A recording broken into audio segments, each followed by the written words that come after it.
സ്വന്തം അമ്മയുടെ ഒരു പ്രോബ്ലമാണ് ശ്രീജിത്ത് ഇന്ന് ആദ്യം പറഞ്ഞിരിക്കുന്നത്. മാഡം, എൻ്റെ പേര് ശ്രീജിത്ത്. ഇത് യഥാർത്ഥ പേരല്ല, സാങ്കല്പികമാണ്. എനിക്ക് 23 വയസ്സുണ്ട്. എനിക്ക് ഒരു ചേച്ചിയുണ്ട്. ചേച്ചിക്ക് 26 വയസ്സ്. അവരുടെ കല്യാണം കഴിഞ്ഞിട്ട് 1.5 വർഷമായി. സുഖമായി ജീവിക്കുന്നു. മുംബൈയിലാണ്. പിന്നെ അമ്മയും ഞാനും മാത്രമായിരുന്നു വീട്ടിലുണ്ടായിരുന്നത്. എൻ്റെ അച്ഛൻ പണ്ടേ മരിച്ചു പോയതാണ്.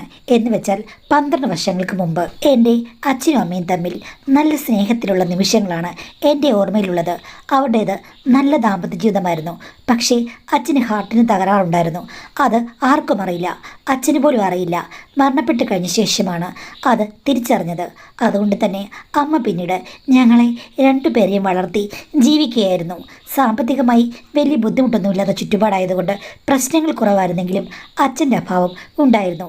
പിന്നെ ചേച്ചിയുടെ കല്യാണം ഞങ്ങളുടെ ബന്ധത്തിലുള്ള ഒരാളുടെ കൂടെയാണ് നടന്നത്. അച്ഛൻ്റെ അകന്ന ബന്ധുവിൻ്റെ മകനാണ്. അവർ ആലോചനയുമായി ഇങ്ങോട്ട് വരികയായിരുന്നു. നല്ലൊരു ചേട്ടനാണ്. അങ്ങനെയാണ് വിവാഹം കഴിഞ്ഞ് അവർ മുംബൈയിലേക്ക് താമസം മാറ്റിയത്. അവരുടെ വിവാഹ ജീവിതം വളരെ നല്ലതാണ്. പക്ഷേ ആ വിവാഹം കഴിഞ്ഞ ഉടനെ തന്നെ എൻ്റെ അമ്മയ്ക്ക് ഒരു വിവാഹാലോചന വന്നു. അമ്മയേക്കാൾ 3 വയസ്സിന് മൂത്ത ആളാണ്. പുള്ളി എക്സ് സർവീസ് മാനാണ്. പുള്ളിക്കാരൻ്റെ ഭാര്യ മരിച്ചു പോയതാണ്. ഒരു കുട്ടിയുണ്ട്. അവർ വിവാഹിതയാണ്. വിദേശത്തെവിടെയാണ്, തനിയാണ്. ഒരു വിവാഹം കഴിക്കണമെന്ന് പുള്ളിക്കാരന് ആഗ്രഹമുള്ളത് കൊണ്ടാണ് ആലോചന ഇങ്ങനെ കൊണ്ടുവന്നത്. അമ്മയ്ക്ക് ആദ്യം ഇഷ്ടമില്ലായിരുന്നു. പക്ഷേ എല്ലാവരും കൂടി നിർബന്ധിച്ചു. കാര്യം പറഞ്ഞു വരുമ്പോൾ അടുത്തൊരു ബന്ധവുമാണ്. അദ്ദേഹം നല്ല സ്വഭാവമുള്ള ആളുമാണ്. അങ്ങനെ അമ്മ പറഞ്ഞു, എനിക്ക് വേറെ വീട്ടിൽ പോയി ജീവിക്കാൻ ഒട്ടും ഇഷ്ടമില്ല, ഈ വീട്ടിൽ തന്നെ ജീവിക്കണമെന്ന് പറഞ്ഞു. അത് കേട്ട് കഴിഞ്ഞപ്പോഴേക്കും അമ്മയ്ക്ക് ആലോചനയുമായി വന്ന ആ അങ്കിൾ പറഞ്ഞു, സാരമില്ല, നിങ്ങളുടെ വീട്ടിൽ വന്ന് ഞാൻ താമസിച്ചോളാം, പ്രശ്നങ്ങളൊന്നുമില്ല. ഇടയ്ക്ക് ഞാൻ എൻ്റെ വീട്ടിലും പോകും. അദ്ദേഹത്തിൻ്റെ വീട്ടിൽ പ്രത്യേകിച്ച് ആരുമില്ല. ഒരു വീട് ഒഴിഞ്ഞു കിടക്കുകയാണ്. എന്തായാലും അമ്മയുടെ നിബന്ധന പുള്ളിക്കാരൻ പറഞ്ഞതുകൊണ്ട് ആ കല്യാണം പെട്ടെന്ന് നടന്നു. എനിക്കോ എൻ്റെ ചേച്ചിക്കോ അതിൽ യാതൊരു സന്തോഷക്കുറവുമില്ല. അമ്മയല്ലേ, ജീവിതം ആസ്വദിക്കട്ടെ, അതാണ് നല്ലത് എന്ന് വിചാരിച്ചു. പിന്നെ അദ്ദേഹവുമായി ഞാൻ സംസാരിച്ചു. പുള്ളി എന്നോട് വളരെ വാത്സല്യമാണ്. എൻ്റെ കാര്യങ്ങൾക്കെല്ലാം കട്ട സപ്പോർട്ടുമാണ്. അപ്പോൾ എന്താ ചെക്ക നിൻ്റെ പ്രശ്നം എന്ന് ചോദിക്കാം. എൻ്റെ പ്രശ്നം ഞാൻ പറയട്ടെ. ഞങ്ങളുടെ വീട്ടിൽ 3 ബെഡ്റൂമാണുള്ളത്. പണ്ട് തൊട്ടേ അച്ഛനും അമ്മയ്ക്കും ഒരു ബെഡ്റൂം, പിന്നെ ചേച്ചിക്ക്, എനിക്ക്. പിന്നെ ചേച്ചി അങ്ങ് പോയി കഴിഞ്ഞപ്പോഴേക്കും ചേച്ചിയുടെ വലിയ ബെഡ്റൂമാണ് ഞാൻ എടുത്തത്. അതിന് തൊട്ടപ്പുറത്താണ് എൻ്റെ അമ്മയുടെയൊക്കെ ബെഡ്റൂം. എൻ്റെ ബെഡ്റൂം ഇപ്പോൾ ഗസ്റ്റ് റൂമാണ്. അമ്മയുടെ വിവാഹം കഴിഞ്ഞല്ലോ. സ്വസ്ഥമായൊരു ജീവിതം അമ്മയ്ക്കുണ്ടായതിൽ എനിക്കും സന്തോഷമേ ഉള്ളൂ. പക്ഷേ വിവാഹം കഴിഞ്ഞ് ഏകദേശം 1 മാസം കഴിഞ്ഞപ്പോൾ മുതൽ ആ മുറിയിൽ നിന്ന് വിചിത്ര ശബ്ദങ്ങളാണ് എന്നും കേൾക്കുന്നത്. സ്ഥലകാലബോധം മറന്നതുപോലെ അമ്മയുടെ വലിയ ഒച്ചത്തിലുള്ള 1/4 മണിക്കൂർ നീണ്ടു നിൽക്കുന്ന ശബ്ദങ്ങൾ കേട്ടു. ആദ്യമാണെങ്കിൽ ഞാൻ എന്താണെന്നോർത്ത് ഭയങ്കരമായൊന്ന് ഞെട്ടി, എന്തെങ്കിലും പ്രശ്നമാണോന്ന്. പക്ഷേ പിന്നീട് എനിക്ക് മനസ്സിലായി, പ്രശ്നങ്ങളല്ല, തുടങ്ങുമ്പോൾ തൊട്ട് അവസാനം വരെ താളാത്മകമായി ഉണ്ടാക്കുന്ന ഒച്ചയാണെന്ന്. അത് എങ്ങനെ വർണ്ണിക്കണമെന്ന് എനിക്കറിയില്ല. നമ്മൾ വിദേശ വീഡിയോയിൽ കേൾക്കുന്ന ശബ്ദങ്ങളോട് സാമ്യമുള്ള ശബ്ദങ്ങളുണ്ട്. അത് പോട്ടെന്ന് വയ്ക്കാം. അതല്ലാതെ പച്ച മലയാളത്തിൽ മറ്റ് പല കാര്യങ്ങളും വിളിച്ച് പറയാറുണ്ട്. ചിലപ്പോൾ പുറത്തു പറയാൻ കൊള്ളാത്ത വാക്കുകളാണ് പറയുന്നത്.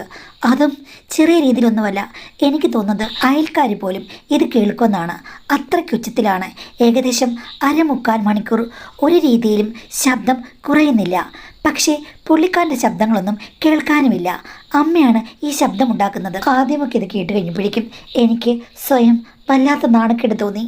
പിന്നെ ഞാൻ ആ മുറിയിൽ നിന്ന് ഗസ്റ്റ് റൂമിൽ പോയി കിടക്കാം എന്ന് വിചാരിച്ചു. പക്ഷേ ഗസ്റ്റ് റൂമിൽ പോയി കിടന്നാലും ഇതെനിക്ക് കേൾക്കാം. മാഡം, ഇവർക്ക് 2 പേർക്കും മനസ്സിലാകുന്നില്ലേ? ഇത്രയും ഉച്ചത്തിലുള്ള ശബ്ദമുണ്ടാക്കുമ്പോൾ അത് പുറത്തു പോകുന്നുണ്ട്. ആ വീട്ടിൽ താമസിക്കുന്ന ഞാൻ കേൾക്കുന്നുണ്ടെന്ന് എനിക്ക് അത്ഭുതമാണ്. പകൽ സമയത്ത് അമ്മ വളരെ സ്നേഹത്തോടുകൂടി എന്നെ പെരുമാറും. പിന്നെ സംസാരമൊക്കെ കേട്ടുകഴിഞ്ഞാൽ അമ്മയെപ്പോലെ ലോകത്ത് നല്ലൊരു സ്ത്രീ ഇല്ലെന്ന് തോന്നും. എന്തെങ്കിലും സദാചാരവിരുദ്ധമായ കാര്യങ്ങളൊക്കെ കേട്ടുകഴിഞ്ഞാൽ അപ്പോഴേക്കും അമ്മ കുതിച്ചു ചാടും. പുലിയെപ്പോലെ എല്ലാവരെയും ക്രിട്ടിസൈസ് ചെയ്യുകയും ചെയ്യും. പക്ഷേ രാത്രിയാകുമ്പോഴേക്കും ഭർത്താവിനെ ഇങ്ങനൊരു കാര്യങ്ങൾ വിളിച്ചിട്ട് ഇതേപോലെയുള്ള നൃത്തബാലകളാണ് ഞാൻ കേൾക്കുന്നത്. എനിക്ക് ഒത്തിരി അസ്വസ്ഥതയായിരുന്നു ഉണ്ടായിരുന്നത്. പക്ഷേ പിന്നീട് ഞാൻ ഈ ശബ്ദങ്ങൾ കേട്ട് പതുക്കെ ആ ശബ്ദങ്ങളോട് അഡ്ജസ്റ്റഡായി. പക്ഷേ പിന്നെ ഞാൻ അതിൽ നിന്നും എൻ്റേതായ ചില കാര്യങ്ങൾ കണ്ടുപിടിച്ചു. എന്ന് വെച്ചാൽ ഈ ശബ്ദങ്ങളൊക്കെ കേൾക്കുമ്പോൾ, ഈ സംഭാഷണങ്ങളൊക്കെ കേൾക്കുമ്പോൾ എനിക്കും ഒരുതരം വല്ലാത്ത ഇഷ്ടങ്ങൾ തോന്നി തുടങ്ങി മാഡം.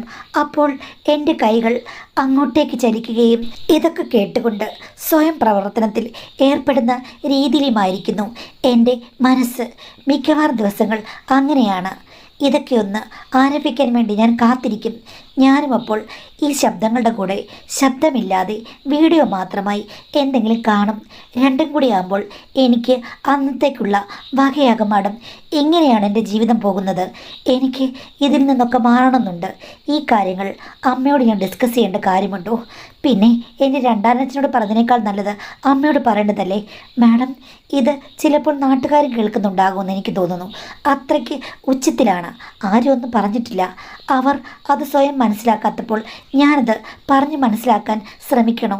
അല്ലെങ്കിൽ പതുക്കെ പതുക്കെ ഈ കാര്യങ്ങളൊക്കെ എൻ്റെ ജീവിതത്തിൽ ഒഴിച്ചു കൂട്ടാൻ പറ്റാത്ത രീതിയിലുള്ളതാകുമെന്ന് എനിക്ക് തോന്നുന്നു.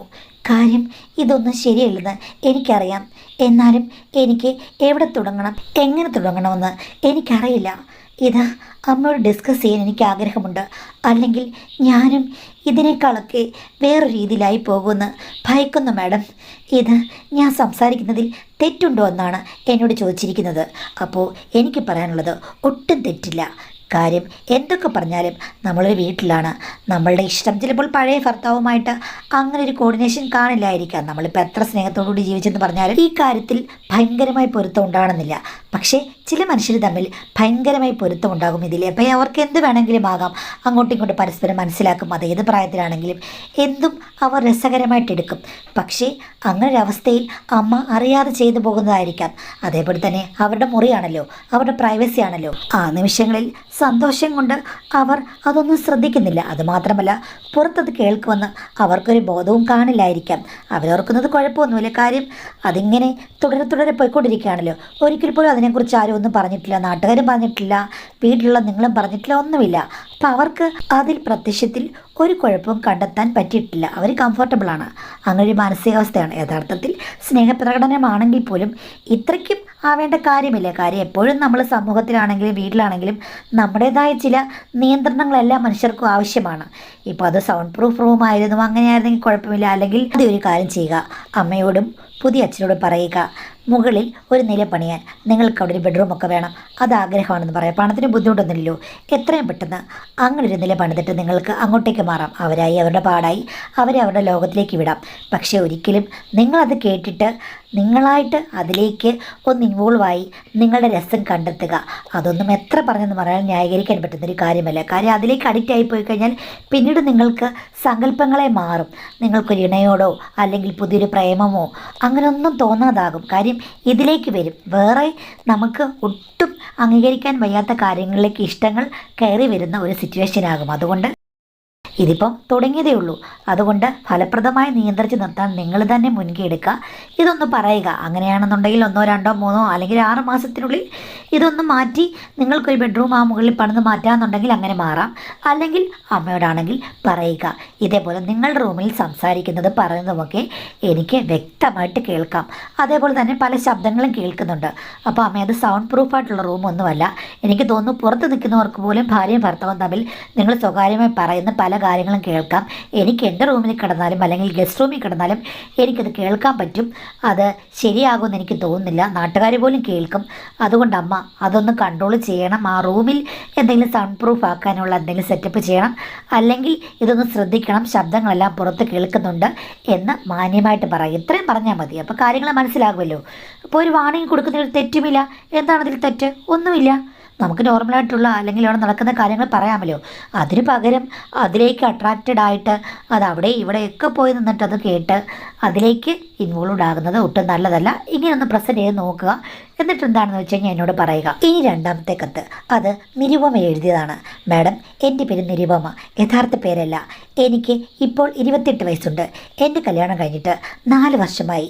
കുട്ടികളില്ല. എൻ്റെ ഹസ്ബൻഡ് വളരെ വിചിത്രമായ സ്വഭാവമുള്ള ആളാണ്. ഞങ്ങളുടെ വിവാഹം കഴിഞ്ഞപ്പോൾ തന്നെ അദ്ദേഹം പുതിയൊരു വീട് വെച്ച് അവിടേക്ക് മാറി. ഒരു ബിസിനസ്മാനാണ്, എങ്കിലും നാട്ടിൽ തന്നെയാണ്. രാത്രി 10 മണിയൊക്കെ ആകുമ്പോഴേക്കും വീട്ടിൽ വരും. ഞങ്ങളുടെ വീടിൻ്റെ പരിസരത്ത് അങ്ങനെ വീടൊന്നുമില്ല. ഒരു കായലിൻ്റെ കൈവഴി വീടിൻ്റെ സൈഡിലേക്ക് മാറിക്കിടപ്പുണ്ട്. കായലിലേക്ക് ഇറങ്ങാൻ വേണ്ടി കൽപ്പടവും എല്ലാം ഉണ്ട്. ചുരുക്കം പറഞ്ഞാൽ ഒരു ജലാശയത്തിൻ്റെ തൊട്ടടുത്താണ് വീട്. പിന്നെ മഴയൊക്കെ പെയ്യുമ്പോൾ വെള്ളപ്പൊക്കം ഉണ്ടാകുമ്പോഴേക്കും വീട്ടിൽ വേണമെങ്കിൽ വെള്ളം കയറും. എങ്കിലും പ്രകൃതി രമണീയമായ സ്ഥലമാണ്. ഭർത്താവിന് എന്നോട് ഒത്തിരി ഇഷ്ടമാണ്, എല്ലായ്പ്പോഴും ആവേശവുമാണ്. പക്ഷേ കുട്ടികളുണ്ടാകുക, അങ്ങനെ ബാധകളുണ്ടാകുക, ഇങ്ങനെയുള്ള കാര്യങ്ങളോടൊന്നും ഒരു താല്പര്യമില്ല. രാത്രി വന്നു കഴിഞ്ഞാൽ എന്നോട് എപ്പോഴും റെഡി ആയിക്കൊള്ളാൻ പറയും.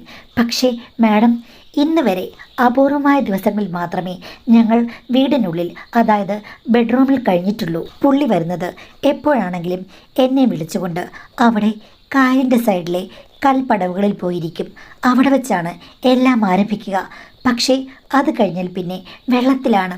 വെള്ളത്തിൽ വെച്ചിട്ടാണ് യഥാർത്ഥത്തിലുള്ള എല്ലാ ഭാഗങ്ങളും എല്ലാ കാര്യങ്ങളും നടക്കുക. മാഡം, 1-2 മണിക്കൂർ വെള്ളത്തിൽ കഴിയേണ്ടി വരുന്നു മാഡം. മാഡത്തിന് ഊഹിക്കാൻ പറ്റുന്നുണ്ടോ? പക്ഷേ കരയിൽ കയറി കഴിഞ്ഞാൽ അദ്ദേഹത്തിന് പ്രത്യേകിച്ച് അമിത ആവേശമൊന്നുമില്ല. വെള്ളത്തിലായി കഴിയുമ്പോഴേക്കും അങ്ങനെയല്ല. പണ്ടെന്നോ വെള്ളത്തിലാണ് പുള്ളി ജനിച്ചതെന്നും ജീവിച്ചതെന്നും നമുക്ക് തോന്നും എന്ന് പറയുന്നത് പോലെയുള്ള കാര്യങ്ങളാണ്. നേരത്തെ തന്നെ കുട്ടികൾ ഉണ്ടാകാതിരിക്കാൻ വേണ്ടിയിട്ടുള്ള എല്ലാ കാര്യങ്ങളും ഞങ്ങൾ സ്വീകരിച്ചിട്ടുണ്ട്. എന്ന് വെച്ചാൽ ഡോക്ടറെ കണ്ടിട്ട് ഉള്ളിൽ എല്ലാം നിക്ഷേപിച്ചിട്ടുണ്ട് മാഡം. അതിൻ്റെ ധൈര്യത്തിലാണ് 1-2 മണിക്കൂറും ഒക്കെ വെള്ളത്തിൽ തന്നെ വെള്ളത്തിലാശാനെ പോലെ നീന്തി തുടിക്കുന്നത്. ഞാൻ പലപ്പോഴും പറയും, എനിക്കാണെങ്കിൽ തണുപ്പ് കാലം മഴക്കാലം ഒക്കെ വരുമ്പോൾ തണുപ്പ് കൊണ്ട് ഒത്തിരി അസ്വസ്ഥതകളും ഉണ്ടാകാറുണ്ട് മാഡം. പക്ഷേ അദ്ദേഹത്തിന് അതൊന്നും ഒരു മൈൻഡില്ല. ഏതെങ്കിലും സമയത്ത് എനിക്ക് വയ്യ, ശ്വാസമുട്ടലുണ്ടാകും, പനി പിടിക്കും, മഴക്കാലമാണ്, മഴ നനയും എന്നൊന്നും പറഞ്ഞാലും വെള്ളത്തിലെ കാര്യത്തിന് ഒരവധി കൊടുക്കില്ല. അപ്പോഴേക്കും എന്നോട് വഴക്കുണ്ടാക്കും. ഇങ്ങനെയുള്ള കാര്യങ്ങൾ സഹിച്ചാണ് ഞാൻ ഇക്കാലം അത്രയും കഴിയുന്നത്. സത്യം പറഞ്ഞാൽ ഇതൊന്നും ആസ്വദിക്കാൻ എനിക്കാകുന്നില്ല. കാര്യം, ഒന്നാമത് ഓപ്പൺ സ്പേസാണ്, പിന്നെ തണുപ്പ്, ശാരീരിക അസ്വസ്ഥതകൾ. ഇങ്ങനെയാണ് എൻ്റെ ജീവിതം പോകുന്നത്. കേൾക്കുന്നവർക്ക് ചിലപ്പോൾ രസമായി തോന്നിയേക്കാം. എൻ്റെ ഹസ്ബൻഡ് പറഞ്ഞത് അതൊന്നും പ്രശ്നമില്ല, ഒരു സ്വിമ്മിംഗ് താരം എത്ര മണിക്കൂർ വെള്ളത്തിൽ കിടക്കുന്നു, പ്രശ്നമൊന്നുമില്ലല്ലോ എന്നുള്ള രീതിയിൽ സംസാരിക്കുകയാണ്. എനിക്ക് പറ്റാത്ത അവസ്ഥയിലായി. യഥാർത്ഥത്തിൽ എൻ്റെ ഭർത്താവിന് വല്ല പ്രശ്നമുണ്ടോ മാഡം? ഞാൻ ഈ വിവാഹബന്ധം മുന്നോട്ട് കൊണ്ടുപോകണോ അതോ പിരിയണോ? ഒന്നും എനിക്കറിയില്ല. ഇതൊരു പ്രശ്നമല്ലേ എന്നാണ് ചോദിച്ചിരിക്കുന്നത്. ഞാനിതിൻ്റെ ഒരു ലോജിക്ക് പറയാം. അതായത്, പുറത്ത് കേൾക്കുമ്പോൾ അല്ലെങ്കിൽ കാണുമ്പോൾ പലർക്കും അയ്യോ ഇത് ശരിയല്ലോ എന്ന് തോന്നുന്ന കാര്യങ്ങൾ പങ്കാളികൾക്കിടയിൽ അവർക്ക് 2 പേർക്ക് ഇഷ്ടമാണെങ്കിൽ അതൊരു പ്രശ്നമുള്ള കാര്യമേ അല്ല. അവിടെ നമുക്ക് ഒരാൾക്ക് മാനസികമായ ഒരു പ്രശ്നമാണ്, വ്യക്തിത്വ പ്രശ്നങ്ങളാണ് എന്നൊന്നും ആരോപിക്കാൻ പറ്റില്ല. കാരണം 2 പേരും കംഫർട്ടബിളാണ്. അത് അവരുടെ പേഴ്സണൽ കാര്യം. പക്ഷേ ഒരു പങ്കാളി മറ്റൊരു പങ്കാളിയെ നിർബന്ധിക്കുകയാണ്. ഇഷ്ടമില്ലാത്ത കാര്യങ്ങൾക്ക് അല്ലെങ്കിൽ സഹിക്കാൻ പറ്റുന്നില്ല, പങ്കാളിയെ മനസ്സിലാകുന്നില്ല, അയാളുടെ ഇഷ്ടങ്ങൾക്ക് വേണ്ടി മാത്രം പങ്കാളി പ്രവർത്തിക്കണം എന്നുള്ള നിലയിലേക്ക് വരുമ്പോഴേക്കും അത് നമുക്ക് ഒരിക്കലും അംഗീകരിക്കാൻ പറ്റില്ല. അതിന് കാരണം അതിൽ 2 പേരും തമ്മിൽ ഒരേപോലൊരു സ്നേഹമോ അല്ലെങ്കിൽ വൈബോ ഒന്നുമില്ല. 2 പേർക്കും ഇഷ്ടമില്ലാത്ത കാര്യങ്ങളെ എങ്ങനെയാണ് ഒത്തിരി കാലം മുന്നോട്ട് കൊണ്ടുപോകുക? പക്ഷേ ഈ പറഞ്ഞതുപോലെ വിചിത്രമായ ആഗ്രഹങ്ങളും വിചിത്രമായ സ്വപ്നങ്ങളുമാണല്ലോ മനുഷ്യനെപ്പോഴും ഉള്ളത്. അതിൽ കുറേയൊക്കെ ഭാഗത്ത് സഹകരിക്കാമെന്ന് പറഞ്ഞത് എല്ലാവരുടെയും കടമയാണ്. ഇപ്പോൾ ഒരാൾക്കൊരു കാര്യം ഇഷ്ടമല്ലെങ്കിലും അത് വലിയ പ്രശ്നമില്ലാത്താണെങ്കിൽ അങ്ങോട്ടും ഇങ്ങോട്ടും ഡിസ്കസ് ചെയ്ത് ശരി നിനക്കിതാണോ ഇഷ്ടം, അല്ലെങ്കിൽ എനിക്കിതാണ് ഇഷ്ടം, അങ്ങനെ അങ്ങോട്ടും ഇങ്ങോട്ടും ഇഷ്ടങ്ങളൊക്കെ പറഞ്ഞിട്ട് ശരി ഈ സമയത്തേക്ക് ഇത് അഡ്ജസ്റ്റ് ചെയ്യാം. കുറച്ചൊക്കെ അഡ്ജസ്റ്റ് ചെയ്യുന്നത് ദാമ്പത്യത്തിൻ്റെ ഒരു വിജയമാണ്. അല്ലാതെ താൻ പിടിച്ച മുയലിന് 3 കൊമ്പ് എന്നുള്ള രീതിയിൽ സ്റ്റബേണായിട്ട് നിൽക്കുന്നതും അത്ര നല്ല കാര്യമൊന്നുമില്ല. പക്ഷേ ഈ പറഞ്ഞതുപോലെ 24 മണിക്കൂറും അല്ലെങ്കിൽ എല്ലാ ദിവസവും ഇങ്ങനെ തന്നെ ആയിരിക്കണം, ഒരേ പ്ലേസ് ആയിരിക്കണം, അതും വെള്ളമായിരിക്കണം, മത്സ്യകന്യകയും മത്സ്യകന്യകനുമായിരിക്കണം എന്നൊക്കെ പറഞ്ഞു കഴിഞ്ഞാൽ തീർച്ചയായിട്ടും അങ്ങയുടെ മനോവൈകല്യമാണ് അതിൽ തെളിഞ്ഞു വരുന്നത്. അങ്ങനെ ഒരാളെ തിരുത്താൻ നിങ്ങൾ ആദ്യം നോക്കണം. നിങ്ങളൊരു ക്ലിനിക്കൽ സൈക്കോളജിസ്റ്റിനെ കാണണം. നിങ്ങൾ 2 പേരും കൂടെ കാണണം, ഒരാൾ പോയല്ല. പോയി കാണുക, കണ്ടിട്ട് ഈ കാര്യങ്ങൾ ഡിസ്കസ് ചെയ്യുക. ആദ്യം ഭർത്താവിനോട് തൻ്റെ വിയോജിപ്പ് പറയാൻ നിങ്ങൾ. അതായത് എല്ലാ സമയത്തും ഇത് പറ്റില്ല, ഇതിനൊക്കെ ഒരു മാറ്റം വേണം. ആഴ്ചയിൽ ഒരിക്കലാണെങ്കിൽ ഞാൻ അഡ്ജസ്റ്റ് ചെയ്തേനെ, അല്ലാതെ എനിക്ക് അസുഖം വരുത്തുന്ന രീതിയിൽ ഈ തണുത്ത വെള്ളത്തിൽ അല്ലെങ്കിൽ തണുത്ത കാലാവസ്ഥയിൽ മഴയിൽ ഒന്നും എനിക്ക് നീന്തി തുടിക്കാൻ വയ്യ, ഞാൻ മാക്രയോ അല്ലെങ്കിൽ മീനോ ഒന്നുമല്ല എന്നുള്ളത് ഭർത്താവിനോട് ശക്തമായി പറയുക. ആദ്യം വിയോജിപ്പ് അറിയിക്കുക. നിങ്ങൾ പറയുമ്പോഴേക്കും പുള്ളി പിണങ്ങും. പക്ഷേ എന്നാലും ആരോഗ്യപരമായ കാരണങ്ങൾ പറഞ്ഞ് പുള്ളിയോട് പറയുക. എല്ലാ വട്ടവും ഇങ്ങനെ പറ്റില്ല, ഇതിൻ്റെ സ്ഥലം മാറ്റണം, കംഫർട്ടബിളായിട്ട് എനിക്കൂടെ കംഫർട്ടബിളായിട്ടുള്ള മറ്റൊരിടങ്ങളിലേക്കും ഇത് ഒരു ദിവസമെങ്കിലും മാറ്റണം, അതേ പറ്റുകയുള്ളൂ, അല്ലാതെ ആരോഗ്യപരമായ കാരണങ്ങൾ എനിക്ക് പറ്റില്ല എന്നുള്ള കാര്യം പറയുക. ആദ്യം നന്നായി പറഞ്ഞു നോക്കുക, മാറ്റമുണ്ടോ എന്ന് നോക്കുക. ഇല്ലെങ്കിൽ കൗൺസിലിങ്ങിന് പോവുക. അതിന് വരാൻ സമ്മതിച്ചില്ലെങ്കിൽ ഇത് നിങ്ങൾ തുടർന്നും അനുഭവിക്കേണ്ടി വരും. പിന്നെ കുട്ടികളൊന്നും വേണ്ടെന്ന് അദ്ദേഹം പറയുന്നു. അതാണോ നിങ്ങളുടെ ആഗ്രഹം? അങ്ങയുടെ ഇഷ്ടമാണോ നിങ്ങളുടെ ഇഷ്ടം? അങ്ങനെയല്ലെങ്കിൽ ഈ ദാമ്പത്യം നന്നായി പോകുന്നില്ല, ശ്രമിച്ച് നോക്കിയിട്ട് നന്നായിട്ട് പോയില്ലെങ്കിൽ നിങ്ങൾ നിങ്ങളുടെ കാര്യം നോക്കണം എന്ന് മാത്രമേ എനിക്ക് പറയാനുള്ളൂ. അടുത്തത് കിരൺ എഴുതിയിരിക്കുന്ന ഒരു കത്താണ്. മാഡം, എൻ്റെ പേര് കിരൺ. എനിക്ക് 33 വയസ്സുണ്ട്. വിവാഹം കഴിഞ്ഞിട്ട് 7 വർഷമായി. ഞങ്ങൾക്ക് ഒരു കുട്ടിയുമുണ്ട്. ഞാനും ഭാര്യയും കുട്ടിയുമായി നഗരത്തിലാണ് താമസം. എനിക്ക് അച്ഛനും അമ്മയുമില്ല. വൈഫിൻ്റെ വീട്ടിൽ അച്ഛനും അമ്മയും ഉണ്ടായിരുന്നു. 2 വർഷത്തിന് മുമ്പ് അച്ഛൻ മരിച്ചുപോയി. താരതമ്യേന ചെറുപ്പക്കാരിയാണ് എൻ്റെ അമ്മായിയമ്മ.